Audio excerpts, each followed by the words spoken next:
Korangi industrial area میں خاتون کے ساتھ پوری رات زیادتی، پھر اس کے بعد اس کا انتقال۔ کیا ماجرا ہے دوستو؟ ویڈیو آخر تک ضرور دیکھنا۔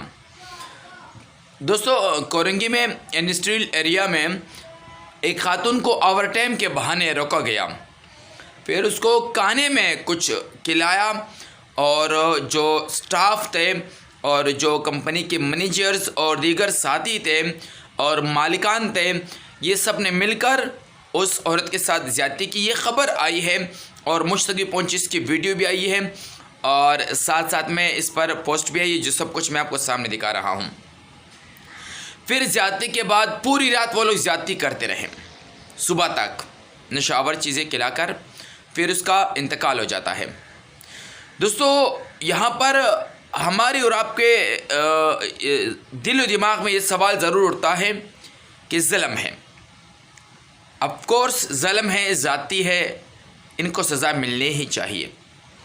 لیکن ایک سوال اور بھی جنم لیتا ہے کہ جب ہمارے ملک میں سیلاب، تباہی، بربادی، زلزلے، بے روزگاری، پریشانی، آفت اور تمام یہ چیزیں جو غیب کی طرف سے، اللہ کی طرف سے آتے ہیں، پھر ہم ہاتھ اٹھا کے اللہ کی طرف کرتے ہیں کہ اللہ یہ عذاب کیوں؟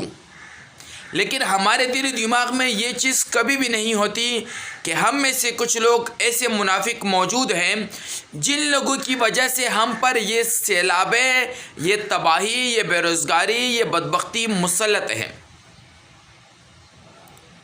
ہم ان چیزوں کو کبھی بھی نوٹ نہیں کرتے۔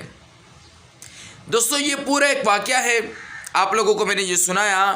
اب یہ بتائیں کہ ایک اونٹنی پر، وہ واقعہ ہے نا نبی کا کہ جس کی اونٹنی کو اس کی امتیوں نے قتل کیا، پھر تمام امتیوں کو اللہ تعالیٰ نے تباہ و برباد کر دیا۔ تو یہاں پر سوال یہ بھی اٹھتا ہے کہ اللہ کی بندی نبی علیہ السلام کی امتی، پھر اس کے ساتھ پوری رات زیادتی، پھر اس کے ساتھ زندگی سے ہاتھ دھو بیٹھنا، پھر کسی کا کچھ ایکشن بھی نہیں لینا، پرواہ ہی نہیں۔ صبح جو کاریگر آتے ہیں ان کی نظروں میں پڑتی ہے کہ بھائی یہاں پر تو کل رات کی جو عورت ہے جو دن میں آتی ہے وہ کل نائٹ میں یہاں پر پڑی ہوئی ہے، دیکھا تو کچھ بھی نہیں ہے، سانس ہے، تو پھر عذاب کیوں نہیں آئے گا؟ پھر بدبختی کی وجہ سے تکلیفیں ہم پر کیوں نہیں آئیں گی؟ پھر ہم پر سیلاب کی شکل میں، دیگر شکلوں میں تباہی کیوں نہیں آئے گی؟ یہ بھی اللہ کا بہت بہت شکر ہے کہ نبی علیہ السلام کا وسیلہ ہے کہ ہم لوگ آج تک محفوظ ہیں، نہیں تو اس طرح بدبختوں کے ساتھ ہم لوگ کبھی بھی محفوظ نہیں ہو سکتے تھے، کبھی بھی محفوظ نہیں ہو سکتے تھے۔ پچھلی امتوں میں جا کر دیکھ لو کہ ایک مچھلی کے کھانے پر، ہفتے کے دن کھانے پر لوگوں کو کیا کیا تکلیفیں اٹھانی پڑی، موت اٹھانے پڑے، کچھ کیا بنے، کچھ مر گئے، لیکن ہم لوگ کچھ بھی کر رہے ہیں، کوئی پرواہ نہیں۔ نبی علیہ السلام کا وسیلہ ہے۔ دوستو، اس پیغام کو آپ لوگوں نے خوب شیئر کرنا ہے، خوب وائرل کرنا ہے، اس لیے کہ اس کو انصاف ملے، اس خاتون کو انصاف ملے۔ خاتون تو دنیا سے چلی گئی، اس کی اولاد کو انصاف ملے۔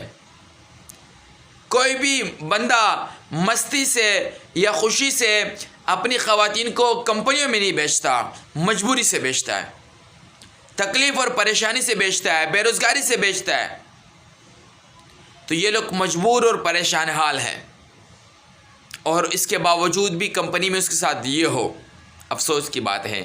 یہ ویڈیو شیئر کرنی ہے اور کمنٹس میں آپ لوگوں نے لکھنا ہے کہ اس کو انصاف دو۔